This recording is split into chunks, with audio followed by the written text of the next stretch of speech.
Assalamu alaikum wa rahmatullahi wa barakatuhu. To al'umma wannan gida, barkanmu da wannan lokaci. Da fatan dai an sha ruwa lafiya.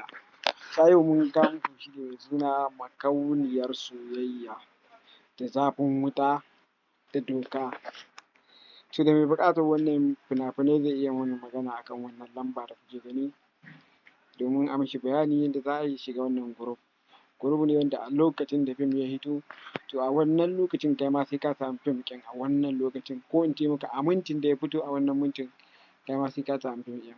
To idan kana da buƙatar shiga cikin wannan group muna da kama akwai telegram, akwai whatsapp, to duk wanda mutum yake da buƙata za mu iya saka shi mu mishi magana abin da za a biya ya biya abin da za a biya. To shi dai group ɗin dai wannan ba wasu kuɗi ba ne ake biya dai masu yawa, 'yan kuɗi ne ƙalilan. Idan ka taɓo mu za mu maka bayani abin da za ka biya, ana tura receipt ne za mu maka bayani abin da za ka biya a saka ka a ciki.